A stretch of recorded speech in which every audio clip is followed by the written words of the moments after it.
Hola, muy buenas tardes. Me llamo Anaí Reyes, soy médica residente del Servicio de Infectología del Hospital Vera Barros de la provincia de La Rioja.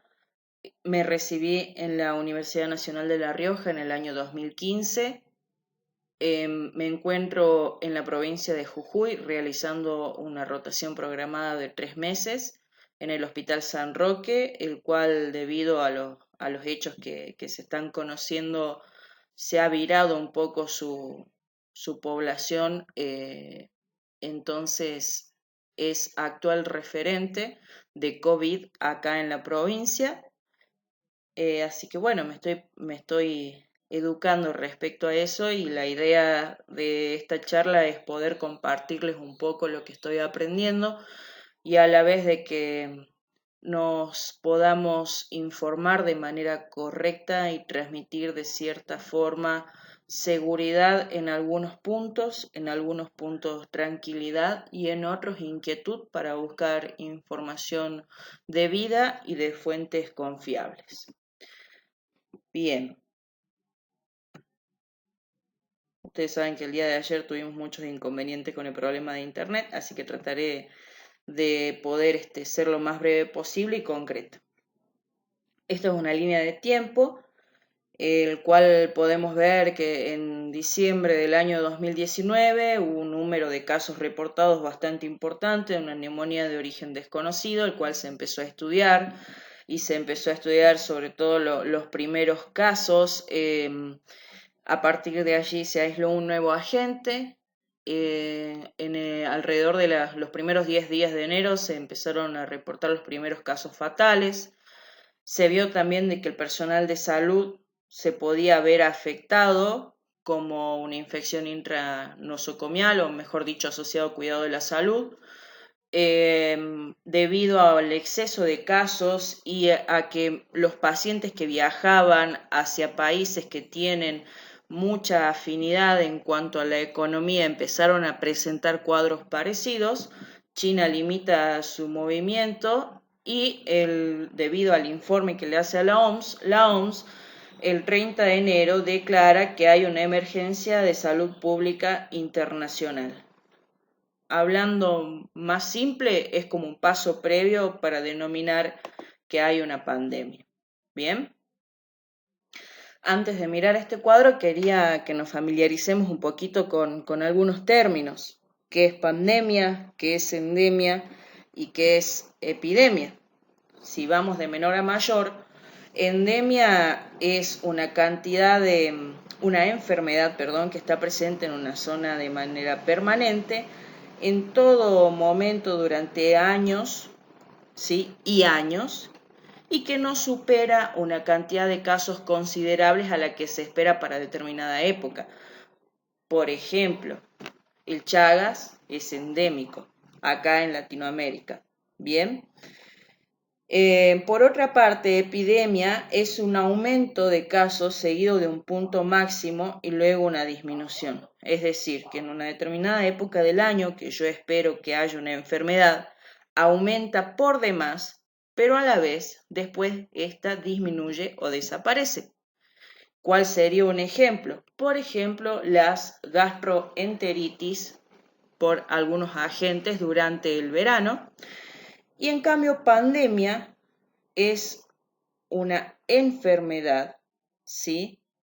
Que ha pasado el número esperado para ese momento y esa época del año y que ha involucrado muchas regiones, territorios, países, incluso pueden afectar a nivel mundial. ¿Cuál es la que nosotros conocemos de manera un poquito más familiarizada? Es, por ejemplo, el último brote que hubo de influenza o el VIH. Bien, volviendo al coronavirus. Luego de todas las presentaciones que hubo y los llamados de atención de la OMS, se fue vislumbrando a través de un mapa diario cómo iban manifestándose la cantidad de contagios a través de los países. Es muy llamativo que ustedes van a ver que si bien el brote empezó acá, en China, los países que tienen mayor cantidad de tratados económicos o contactos estrechos por viajes fueron los que empezaron a presentar mayor cantidad de casos reportados. Bien, acá en el anterior mapa van a ver que el 11 de marzo había aproximadamente 118.000 casos con alrededor de 5.000 muertes, bien, y alrededor de 114 países afectados. 19 días después, es decir, al día de ayer, el panorama, la verdad, que ha cambiado mucho.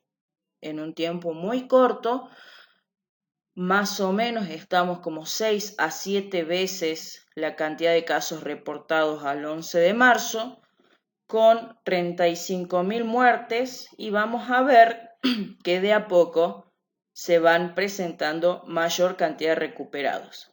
Hasta ahora estamos hablando netamente de números. Hay variables que aún no hemos considerado. Principalmente, este número que vemos acá son de casos confirmados a través de números específicos, no de casos sospechosos por clínica o por epidemiología. Bien, este número de muertes es por COVID. ¿Por qué? Porque estos pacientes tuvieron serología positiva por COVID, pero no estima o no especificamos las variables que pueden tener los pacientes que han fallecido, que vamos a ir desarrollando de a poco, y este número es de los pacientes recuperados, que para que hablemos de que un paciente está recuperado debe cumplir con algunos criterios. ¿Cuál? Principalmente que la PCR, que es un estudio específico que se hace para ver si estamos infectados, sea negativa. Bueno, desde un principio en la comunidad médica, sobre todo en los infectólogos y epidemiólogos, había mucha duda respecto a si le debíamos dar importancia o no a esto, bien, para saber cómo actuar. Y aparte, porque decíamos, pero no en todos lados se comporta igual. Sucede que frente a situaciones de brotes de enfermedades no esperadas para la época y repentinos, no todos los sistemas de salud de los estados están aptos para poder responder. Y eso lamentablemente repercute mucho en la cantidad de casos, en los muertos y en el porcentaje de letalidad. ¿A qué me refiero?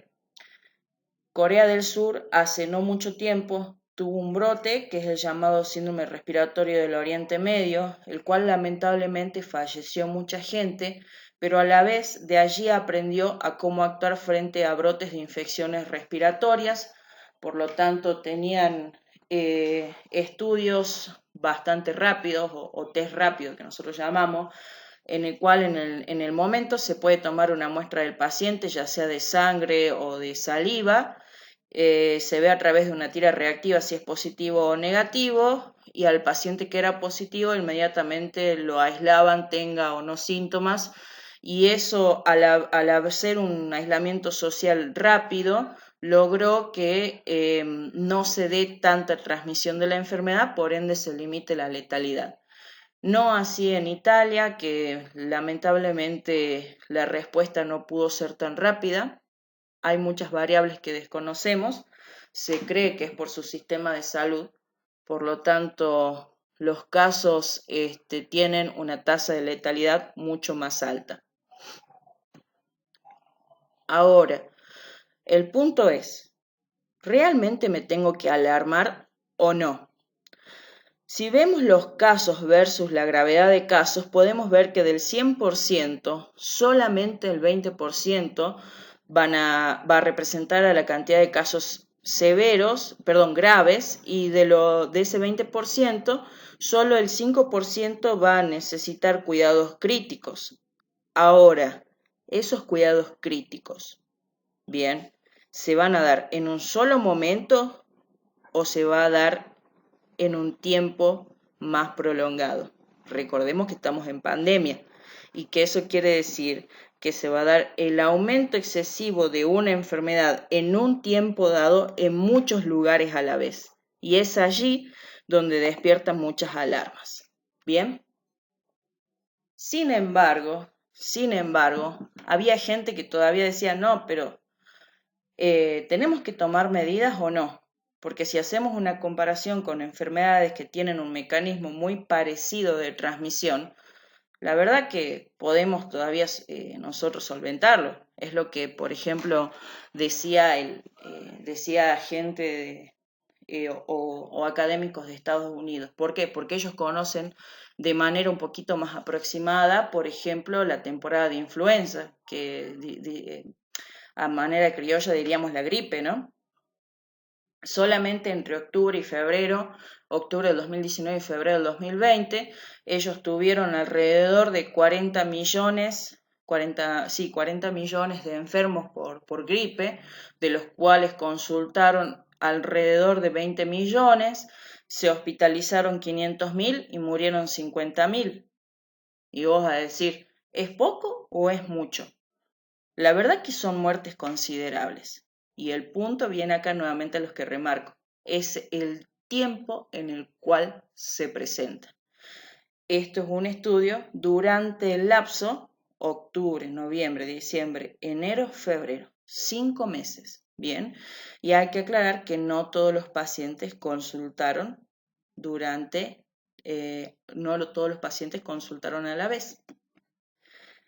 Y seguimos refutando. ¿Le tengo que dar importancia o no al COVID? Si hacemos comparación con otras enfermedades que tienen mecanismos similares o se presentaron a través de brote, podemos ver de que, por ejemplo, como les nombraba, en Corea del Sur se presentó el síndrome respiratorio del Oriente Medio alrededor del año 2016 y tuvo una alta tasa de letalidad. ¿Bien? Pero, ¿cuál es el tema acá? Que si bien la letalidad es mucho, pero mucho más baja, ¿sí? Este virus tiene ciertas características, ¿bien?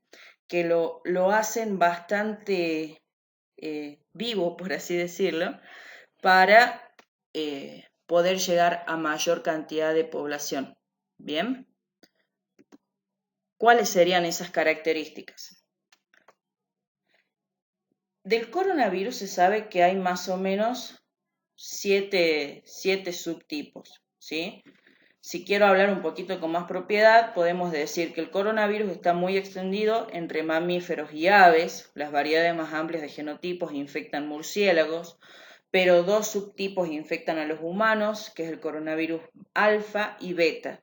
Beta incluye coronavirus del síndrome respiratorio agudo severo, que es el SARS-CoV, el coronavirus del síndrome respiratorio de Medio Oriente, MERS-CoV, y la variante COVID-19 o SARS-CoV-2 que van a encontrar en las traducciones inglesas.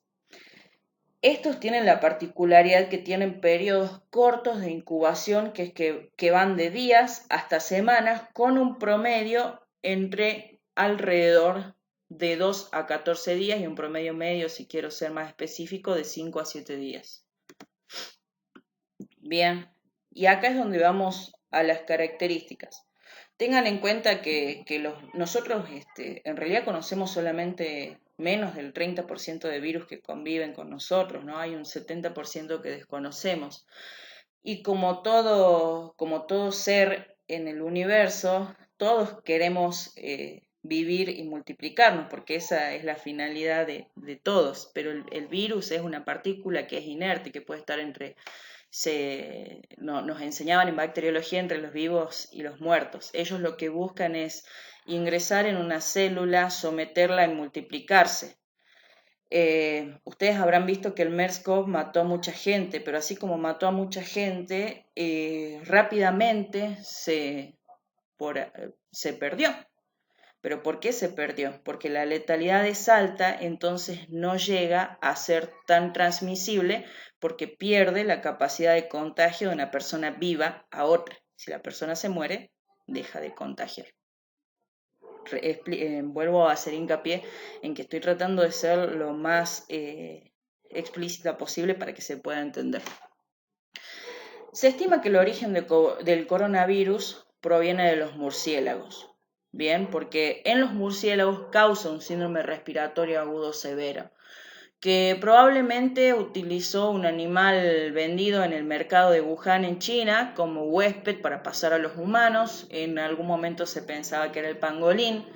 También leía que era a través de serpientes exóticas y actualmente la realidad es que no se sabe bien a ciencia cierta. ¿Cómo es la transmisión? Las proteínas exteriores del virus se adhieren a las células en el aparato respiratorio del huésped, que en este caso seríamos nosotros. Los genes del virus sufren mutaciones que alteran las proteínas de su superficie, entonces se adhieren a las células del huésped y se desarrolla la enfermedad. Hay estudios que hablan que los receptores de la enzima convertidora de angiotensina serían los principales en este mecanismo y que por ello determinan los primeros síntomas de la enfermedad, que es una enfermedad más de vías aéreas bajas que de altas. Bien, bueno, ahora vamos a hablar de la transmisibilidad. ¿Cómo puede ser que le tengamos tanto miedo a un bichito? ¿Por qué? Porque principalmente no hay vacuna. Bien, el RO es un número básico de reproducción, es una de las variantes epidemiológicas que nos pueden servir como reseña para saber cómo actuar frente a un brote. Es decir, este número nos sirve para saber a partir de un caso infectado cuántos más se pueden infectar. Vamos a ver que hay enfermedades que tienen más capacidad de infectar a otros y otros que no tanto. ¿Y de qué va a depender esto también? Vuelvo a repetir, de la vacuna. Bien. Y conocer al enemigo nos va a servir, ¿sí?, para plantear diversos escenarios. Recordemos que la triada epidemiológica habla de lo que es el tiempo, el lugar y la persona. En cuanto a tiempo, ya dijimos que se están presentando muchos casos en un tiempo bastante corto, ¿sí?, que partió de una región y que por diversos mecanismos, principalmente por mecanismos de tratados económicos, de viajes turísticos, se ha esparcido fácilmente y que a través de las personas se transmite. Bien, entonces vamos a plantear diferentes fases para poder actuar. El primer escenario es la fase de contención. ¿Cuál es la fase de contención? Es tratar de limitar la importación de casos. Es decir, el cuadro empezó en Wuhan. Por ende, si yo tengo gente que venga de allí, pueden traer la enfermedad al país donde resido. Por lo tanto, voy a tratar de limitar el ingreso. Bien. En el segundo escenario es cuando he fracasado en la primera parte o no fracasé, sino que es el curso en el cual se puede presentar. Ejemplo, esto empezó como un cuadro en la provincia de Wuhan. Se empezó a presentar como cuadros de brotes familiares, pero el personal de salud que lo asistió en un principio no conocía muy bien los mecanismos de transmisión. Entonces, probablemente, y digo probablemente porque todavía se está estudiando, hay personal que no haya tomado las medidas de bioseguridad necesarias, se contagiaron y estos contagiaron a terceros y estos terceros a cuartos. Y cuando no se puede establecer el nexo epidemiológico de A contagió a B y B contagió a C, ya estamos hablando de que hay una transmisión comunitaria de la enfermedad y los casos estimados pueden ser muchos. Cuando ya se perdió el control de aislamiento o de reserva o de parate de esos cientos de enfermos, es decir, se perdió el control de agruparlos, estos van a seguir dispersando la enfermedad y ya los casos se van a disparar de manera tal, y vuelvo a hacer hincapié en el tiempo, en un tiempo corto, en el cual sea difícil de manejar y entramos en transmisión generalizada. Bien, ayer les decía, esto lo saqué del periódico de EP Gráficos, que es una revista española, pero esta misma revista se sirve de material europeo e inglés. Traté de ponerlo en español para que lo podamos entender todos. En los medios salió mucha gente diciendo hay que aplanar la curva, hay que aplanar la curva, pero ¿entendemos qué es eso? Básicamente, nosotros todos nos atendemos en un sistema sanitario, todos tenemos demandas. Vuelvo a hacer hincapié en que estas demandas no se dan en el mismo tiempo porque hay pacientes que asisten por una gripe, hay pacientes que asisten por sus remedios para la presión y hay pacientes que asisten simplemente para un control. Y eso, el sistema sanitario está preparado, para cierta capacidad de atención de pacientes. Frente a un brote epidémico o pandémico como el que estamos hablando ahora, de darse una rápida transmisión, todas las consultas o todos los casos se pueden presentar en el mismo momento. Al presentarse en el mismo momento, va a exceder la capacidad del sistema sanitario y este puede colapsar.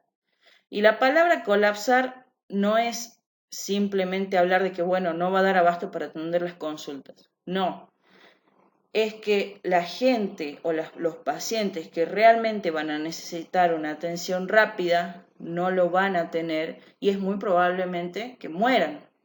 Entonces, la idea de aplanar la curva es que podamos trabajar en este escenario o este escenario y no caer en este. ¿Para qué? Para que en lugar de presentarse todas las consultas en un mismo tiempo, puedan hacerse a lo largo del tiempo y no excedan la capacidad del sistema sanitario y podamos atender a toda la población y principalmente a los más vulnerables. Porque recordemos que no todo es COVID, la gente se sigue enfermando de otras cosas y Argentina no está muy lejano de esto. Creo que estamos en uno de los brotes bastante importantes de dengue, también tenemos circulando el sarampión, y esta es una época en la cual tenemos también los virus respiratorios que suelen presentarse todos los otoño, invierno a invierno, que son el virus sincitial, otros coronavirus, metainfluenza, influenza, bien. Bueno, vamos a entrar un poquito en denominaciones, que por ahí es lo más tedioso de estudiar o de comprender, pero yo les voy a decir algo, esto lo saqué del Ministerio de Salud, no estoy inventando nada, de hecho esto de la fecha de ayer que hubo un par de modificaciones. ¿Cuándo sospechamos que un paciente tiene COVID?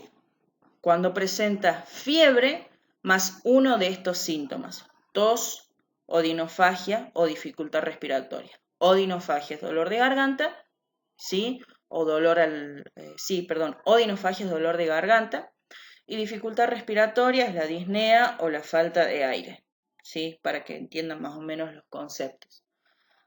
Hasta ahora, si yo veo esto, ¿qué puedo decir? Comparte clínica con muchas de otras infecciones que pueden estar circulando en este momento. Por ejemplo, fiebre es uno de los síntomas del dengue. Bien, fiebre, tos y odinofagia es uno de los síntomas son síntomas también de influenza. Dificultad respiratoria se comparte con otros virus que se van a presentar en esta época. ¿Dónde está la diferencia? En la característica epidemiológica. Pacientes que hayan estado en contacto con casos confirmados de COVID, tengan historial de viaje fuera del país o tengan historial de viaje o residencia en zonas de transmisión local. volvemos al contexto epidemiológico, fase de contención, fase de mitigación y ya la transmisión generalizada. Cuando ya tenemos transmisión local o circulación comunitaria, ya estamos hablando de la fase de mitigación. Bien, hay provincias que ya tienen casos, el cual no hay un nexo epidemiológico definido, como Buenos Aires, es decir, Cava y Gran Buenos Aires, Chaco, Santa Fe, Córdoba y Tierra del Fuego. Y ahí es donde hay que aclarar que en COVID se tienen que considerar también casos sospechosos a pacientes con neumonía sin otra etiología que explique el cuadro clínico, o a personal de salud que presente fiebre y uno o más síntomas respiratorios. Caso probable en el que se haya descartado influenza, más la clínica, más la epidemiología. Y caso confirmado es cuando presenta prueba positiva para RT-PCR, que es real time, para SARS-CoV-2. Respecto lamentablemente al caso confirmado en La Rioja y al fallecimiento de la doctora, hubo muchas consultas respecto a quiénes debían hacer aislamiento o no. Bien, creo que hoy más que nunca debemos aferrarnos a los consejos y a los conceptos que está dando gente que realmente sabe mucho acerca del tema e informarnos, sobre todo como personal de salud. Y aquí van estos datos. ¿A quién se define como contacto estrecho? En la comunidad, al personal de salud o persona que haya proporcionado cuidados a un caso probable o confirmado, mientras el caso presente síntomas y que no hayan utilizado medidas de protección adecuadas. Cualquier persona que haya permanecido menos de 2 metros con el caso confirmado o probable, ¿sí?, mientras presentaba síntomas. Ha trabajado en un caso confirmado de COVID con estrecha proximidad o se compartió el mismo aula que un caso confirmado. En este artículo dice que no se ha determinado tiempo de exposición. Sin embargo, el mismo Ministerio de Salud a la noche me puse a revisar unos datos y establecen que el contacto, por ejemplo, estrecho, menos de 2 metros en una charla de por lo menos 15 minutos, ya es considerado un contacto estrecho de riesgo, en el cual tiene indicación de aislamiento domiciliario, ¿sí? O compartir un mismo aula, obviamente estando a más de 2 metros, pero un lugar cerrado de aproximadamente 2 horas. Obviamente les aclaro algo, chicos, esto puede cambiar, porque todos estos conceptos son dinámicos y se va estudiando día a día. Bien, en un avión o en un colectivo, todos los pasajeros situados en un radio de 2 asientos alrededor del caso confirmado, que el caso confirmado haya estado sintomático. En un buque, todas las personas que compartieron un viaje en buque con el caso o con los casos confirmados. Un ejemplo es un buque japonés que se infectó más del 70% de los que compartieron el viaje. Como les dije, el cuadro clínico es principalmente la fiebre, la tos y la dificultad al respirar. Me gustaría que después podamos hacer otra charla para entrar en unos conceptos bien específicos. ¿Por qué? Porque no todos los pacientes como síntoma inicial presentan tos, no todos los pacientes como síntoma inicial presentan fiebre, no todos los pacientes como síntoma inicial presentan dificultad para respirar. Pero también quiero aclarar algo, no porque un paciente esté asintomático quiere decir que sí o sí va a contagiar, porque esa fue una de las preguntas que estuvieron dejando en la página de Carpa. Bien, ya vamos a explicar por qué. Para explicar por qué tenemos que recordar y conocer cuáles son los patrones de transmisión de las infecciones virales, porque recordemos que el coronavirus o el COVID-19 comparte características con otras infecciones virales, ya sea por coronavirus o virus parecidos, que la transmisión se da por gota o por contacto, La transmisión por gota es el virus dentro de la gotita de saliva, que esta gotita de saliva puede salir por tos, por estornudo, al hablar, aspirar secreciones, intubar, entre otras maniobras. Las gotas son mayor a 5 micrones, la distancia a la cual yo puedo absorber o aspirar esas gotas es cuando me encuentro bien cerca del paciente, con una distancia menor a 1 metro, y otros comparten este mismo mecanismo, como lo es la influenza, adenovirus, coronavirus, entre otros. Y el contacto directo con secreciones, objetos contaminados, manos, juguetes, ropas, camisolines, entre otros. Y acá quiero remarcar algo, fíjense. Distancia menor a 1 metro por gota y por contacto. Conocer en la época en la que se presenta la enfermedad, del lugar donde inició y en los lugares a los cuales partió y donde se empezó a presentar. Conocer a quién puede afectar y conocer los mecanismos de transmisión son herramientas que nos van a ayudar para frenar la diseminación de esta enfermedad. Y ahora vamos a otro tip bastante importante. Ya remarqué acá los métodos de transmisión, gota o contacto. Ahora vamos a ser más específicos.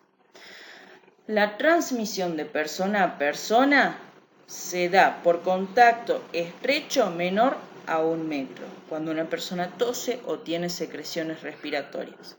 Por eso a esta enfermedad se la denomina la neumonía que camina. Bien, porque tiene que ver con compartir o el andar de una persona que esté infectada y que no tome las medidas necesarias para poder cubrir sus secreciones. Transmisión de contacto a través de superficies. Puede ser posible cuando se toca una superficie o objeto contaminado y luego nos llevamos las manos a la cara, ojos o boca, pero no es la principal fuente de transmisión. Vuelvo a aclarar, es la neumonía que camina.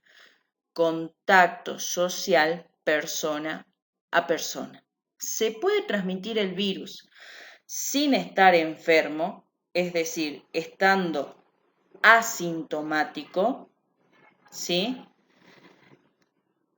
Hay varios estudios que indican que podría ser, pero no es la principal fuente de transmisión.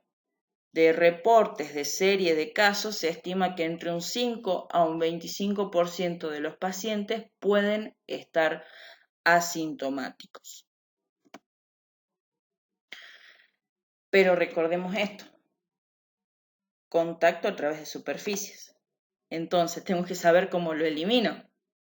Al ser un virus que tiene una corona radiada, o sea, una corona, lipídica, básicamente se limpia con agua, jabón y un desinfectante. La mayoría de estos virus se pueden neutralizar en menos de 1 minuto al entrar en contacto con peróxido de hidrógeno, etanol, que es el alcohol, y el hipoclorito de sodio, que es la lavandina.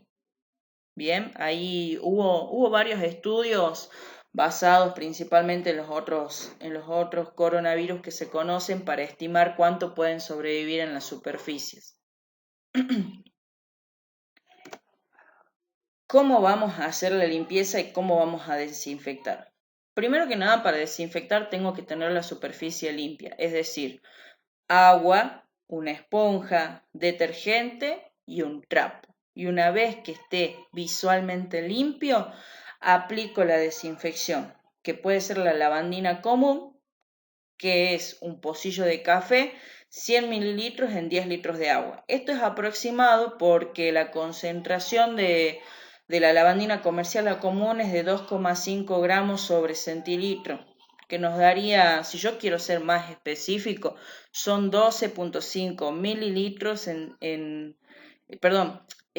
125 mililitros en un balde de 10 litros de agua, y si yo lo quiero hacer como un rociador, en una botellita de agua con un rociador tipo spray, sería 12,5 mililitros de lavandina. Esto es aproximado y a pesar de que es aproximado y no es exacto, sirve.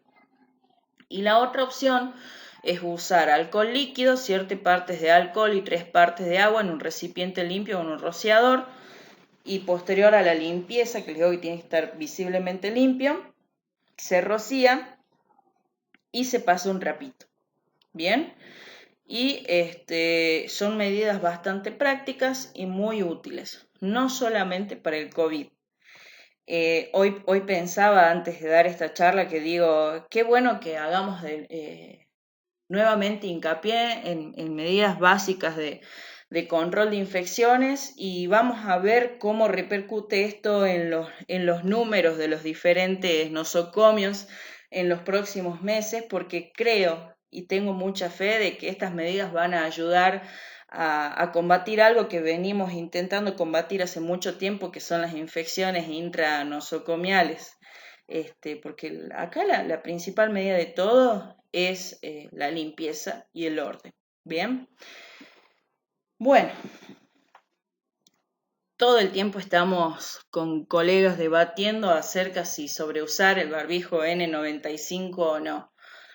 La OMS recomienda el uso de N95, pero ¿para quiénes o para qué? Para procedimientos invasivos que puedan provocar aerosolización. ¿Qué es aerosolización? Es que las partículas del virus puedan quedar suspendidas en el aire. ¿Y cuándo ocurre esto? Cuando el paciente se lo intuba, cuando al paciente se le aspira secreciones o cuando se toman muestras respiratorias, por ejemplo, un esputo inducido, ¿sí?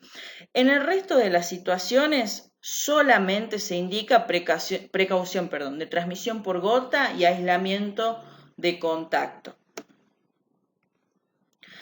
¿Qué máscara debo usar para prevenir el contagio del virus entonces? Solamente personal de salud que pueda estar en contacto debe usar las máscaras. Y ya aclaramos que no es para todos el N95, es para aquellos que estén más expuestos. Para el personal en general debe ser la protección unidireccional, que es decir, el barbijo quirúrgico, y para aquellos que van a estar en una alta exposición, la protección bidireccional, que es el N95. ¿Cuál es la diferencia? A grosso modo, la unidireccional es que el paciente no puede tirar, ¿sí?, las gotitas de saliva hacia el entorno. Y la bidireccional, ¿sí?, es con el N95 para que el personal de salud se proteja tanto de tirar sus propias partículas como de aspirar la aerosolización de componentes que pueden estar sujetos en el aire. Les pongo un ejemplo. ¿Para qué usamos nosotros generalmente N95 cuando sospechamos que un paciente tiene tuberculosis? Y en el caso de COVID, cuando vamos a intubar al paciente o vamos a tomar muestra, o en situaciones donde pueden volar partículas, como por ejemplo el personal de limpieza que va a buscar las sábanas, manipula todos los elementos del paciente y bolsas, los movimientos de las sábanas, movimientos de bolsas pueden hacer aerosolización de partículas. Por ende, tiene que ser un filtro mucho más eficaz. Caso contrario, no sirve. Bien. También hay muchas cosas específicas que hay que estudiar, es respecto a la duración de cada máscara, cuántas veces es reutilizable, que creo que eso lo vamos a dejar para otra charla. Bueno, aislamiento respiratorio por gotitas. Lo ideal es que el paciente tenga una habitación privada, o si no puede tener una habitación privada, que comparta la habitación con otros pacientes con el mismo diagnóstico. El lavado de manos y uso de guantes sí o sí, tanto al ingresar como al salir de la habitación, y para ser mucho más específico, las 5 normas básicas del lavado de manos, que eso lo vamos a charlar uno de estos días con las enfermeras de control de infecciones. Colocarse el barbijo quirúrgico antes de entrar a la habitación del paciente, ¿sí?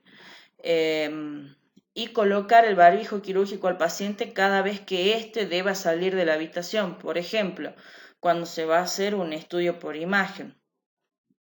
elementos exclusivos para la atención del paciente.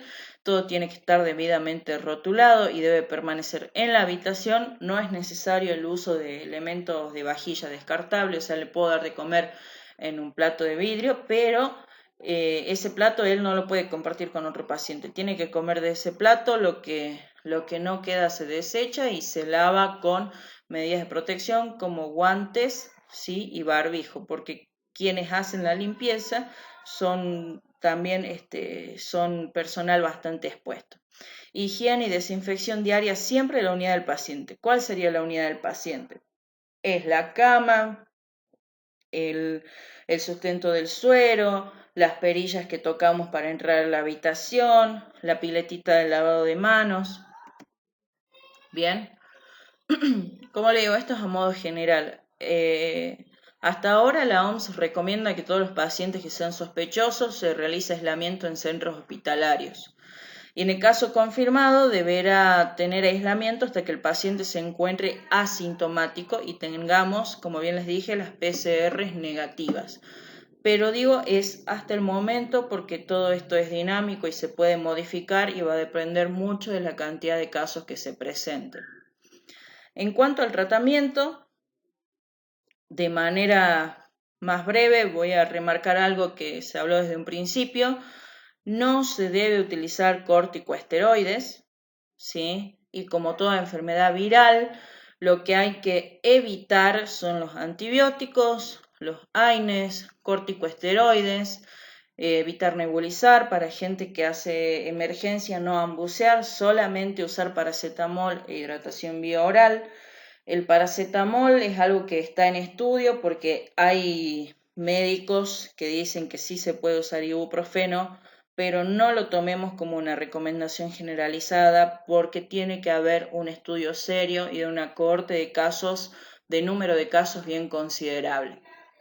Y respecto al uso de antibióticos, muchos me van a decir, no, pero sí se usa antibióticos. A ver, estamos hablando del manejo inicial del caso, no de casos graves ni de casos en pacientes en cuidados críticos, porque hay medidas específicas para pacientes críticos que sí tienen indicación de antibióticos, pero no es para la población general. Yo lo que quiero hacer hincapié con esto es que no recurramos a la automedicación ni a la sobremedicación.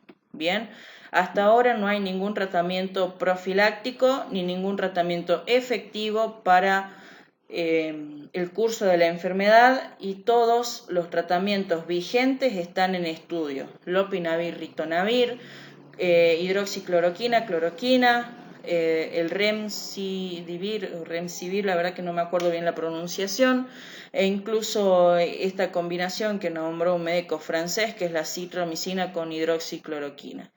Todo medicamento tiene sus pros y sus contras. Argentina, como medida elemental, optó el lopinavir, ritonavir más hidroxicloroquina, aparte fue elegida por la OMS para hacer una investigación acerca de la efectividad de este tratamiento. Esta es una reseña, a grosso modo, un resumen clínico de revisión de estudios publicados hasta el 10 de marzo, en el cual los síntomas suelen ser principalmente fiebre, tos, dificultad de respirar, pero pueden presentarse otros síntomas. Quiero remarcar algo. El periodo de incubación varía entre 2 a 7 días, es decir, hasta que se manifiesta la mayor cantidad de síntomas. ¿Bien? Y van a ver que señala que otros síntomas rondan menor al 11%. Sin embargo, hace poquito hubo una presentación, no me acuerdo si es en el New England o en Lancet, que de un caso de 1.700, de un cohorte, de 1.700 pacientes en el día cero de enfermedad, solamente entre el 40 al 70% presentó fiebre, en un porcentaje bastante considerable del 80% presentó tos seca y luego hubo otras manifestaciones que la verdad que nos pueden llegar a hacer pensar que son de otras enfermedades, como por ejemplo cuadros limitados de diarrea líquida, cefalea no muy bien definida, rash cutáneo, adenopatías, o simplemente astenia, que se presentó como inicio y que con el correr de los días fue virando la enfermedad, produciendo en un 80% de pacientes el síntoma febril, es decir, la fiebre. Si tenemos que remarcar como un cuadro o una guía de los síntomas de COVID, es principalmente la fiebre asociada a. Obviamente, hasta que se presente la fiebre, el paciente puede tener síntomas banales que no nos llamen la atención, pero hay que estar bien atento. En cuanto a las pruebas radiológicas, se puede utilizar RX o TAC. Lamentablemente no todas las instituciones cuentan con TAC, o si cuentan con TAC muchas veces están alejados o físicamente o con una disposición no muy práctica para el manejo de estos pacientes. En cambio, casi todas las instituciones tienen para hacer placa de rayos móvil. Así que bueno, eso lo va a disponer cada institución. Lo que sí se vio que en un gran porcentaje de casos la neumonía que se presenta en estos pacientes de característica de denominación vieja atípica, de tipo bilateral, emparchado, intersticial. En la analítica es bastante variable, pero sí se puede más o menos estimar que alrededor del 50% de los casos tiene linfopenia. Puede haber alteraciones a nivel de las transaminasas, PCR positiva, dímero D positivo, la procalcitonina puede aumentar, bien, pero la excepción es que muchas veces no se presentan en todos los pacientes, así que hay que estar con todas las alertas para poder sospechar de esto. Vuelvo a hacer nuevamente hincapié en el cuadro clínico que habíamos marcado como caso sospechoso, que es fiebre, tos, odinofagia, dificultad de respirar, y el dato epidemiológico. Bien. Pero antes de volvernos locos, hay que remarcar algo. El mecanismo de transmisión es por gota o por contacto. Por ende, nuestros mejores aliados son el orden y la limpieza. Bien, nunca mezclar lavandina con detergente, ni tampoco mezclar lavandina con agua hervida, porque eso inhibe el mecanismo de la lavandina, y aparte de que es bastante tóxica y puede provocar irritación en los ojos.